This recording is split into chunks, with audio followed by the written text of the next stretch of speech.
With just over 500 calories and a little bit under 50 grams of protein, this beef and broccoli stir fry, it ticks all of the right boxes. All of the nutrition and macro information is included in the video, and the recipe and instructions are listed in the description. Just before we jump in, drop a like, leave a comment for the algorithm, and subscribe if you haven't already. It all helps me out massively. Let's get straight into it.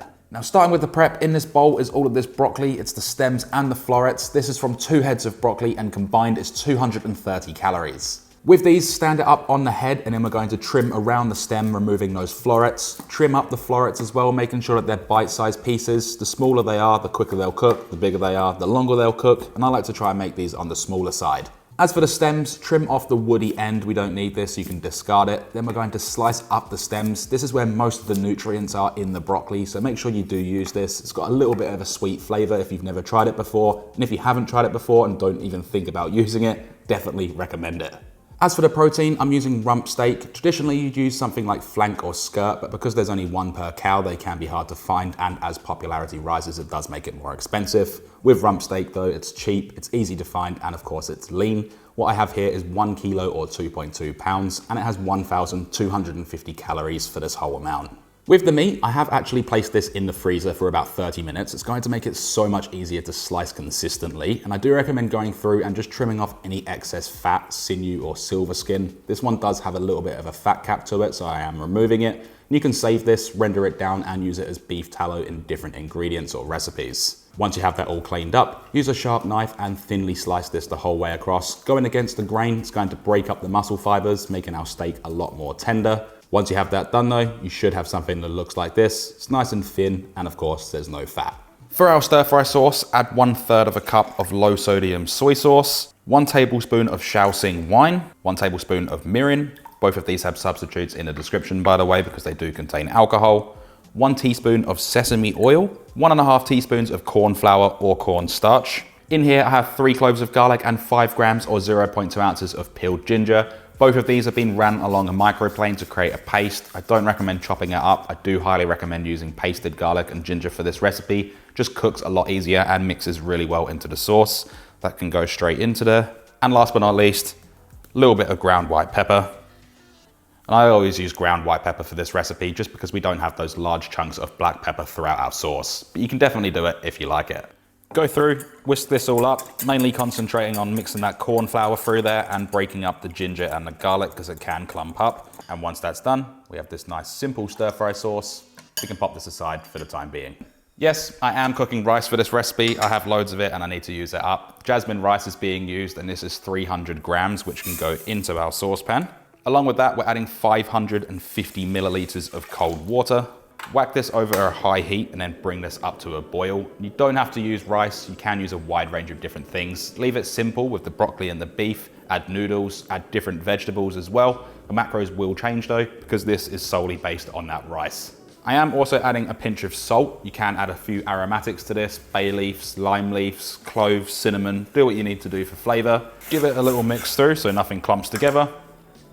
Whack on a lid. Turn the heat down to low. We're going to cook this for 12 minutes undisturbed without taking the lid off. And then once it has been cooked for 12 minutes, turn it off the heat completely and leave the lid on for a final 4 minutes. Now after 12 minutes and the 4-minute rest, carefully remove the lid. Just be careful of any escaping steam. Fluff this up with a fork or a spatula. And you should have those nice fluffy grains of jasmine rice. And jasmine rice is also naturally quite sticky. And what you should have is something that looks like this. And all of this rice works out to be 1,090 calories for the whole amount, or 218 calories per portion. And this right here is the macro card for that, including everything else and the portion weight. When it comes to cooking the stir fry, place a wok over a high heat, wait for it to start smoking a little, then we can add in 1 tablespoon or 20 milliliters of vegetable or peanut oil. Add in the broccoli. You can add a little pinch of salt here, but just don't overdo it because we will be adding soy sauce later. Add a little bit of ground white pepper, then start stir frying this. We're going to cook it for about 4 to 5 minutes until those broccolis are lightly charred. They're soft, but still have that al dente bite. And a little trick, you can add a splash of water, about 1.5 tablespoons worth, place on a lid and let this steam for about 2 minutes. What this is going to do is just retain the color in the broccoli. If we continue stir frying this without doing it, it will char quite a bit. It will go quite dark as well, but you can do that if you want to. The water is completely optional. Once you have that done, we can then remove this from the pan, place it into a bowl and set this aside. Try not to spill it all over your bench. you should have something that looks like this. It's nice and green and lightly charred. Place the same wok back onto your stovetop and give it a wipe out just to remove any excess broccoli that could potentially burn in the bottom of the wok. Place it over a high heat again, then once it starts to lightly smoke, add in another 1 tablespoon or 20 milliliters of peanut or vegetable oil, add in the steak. I do recommend doing this in batches though, don't overcrowd the pan because the meat will start stewing instead of frying, and we want to get that nice golden sear all over that steak. You can also add in a pinch of salt here as well as some more ground white pepper. I did end up doing that, but again, remember we are adding soy sauce later, so don't overdo it because there will be too much sodium in the recipe. All we're doing with this is stir frying for about 2 to 3 minutes until it's no longer pink. You can cook it to about rare or medium rare, it's up to you. Don't overdo it because it will be quite rubbery. And you can also add a touch of baking soda to velvet the meat, but it's not really necessary if you're using a lean cut. When that's all done, remove it from the pan and repeat with the remaining batch. Like I said, do this in batches to avoid overcrowding the pan. When that second lot of steak is done, we can add in the other lot of steak that we cooked off before, along with all of the broccoli and the sauce, and then start mixing this around. We're going to stir fry this for about 2 minutes until that sauce thickens. Also, try not to splash everything against your wall. All we're looking for is for that sauce to thicken up and coat everything, and we can remove it from the stovetop.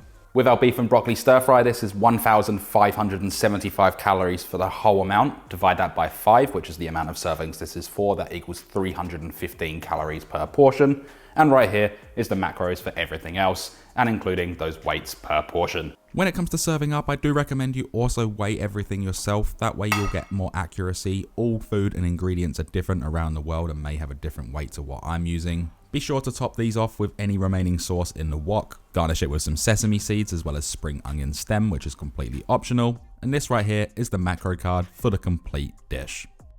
Now, once we have all of these portioned out, we can place on the lids, and these will last 3 days in the fridge and 3 months in the freezer.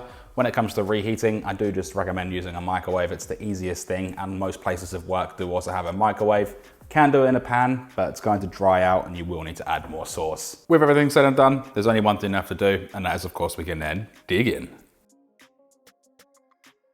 The beef is extremely tender, the broccoli has that nice little charred flavor to it, and it's still al dente, so it has a little bit of a bite. The sauce is nice and fragrant, goes perfectly with this, and then the rice just soaks it all up. It's low in calories, high in protein. What's there not to love? Thanks for watching.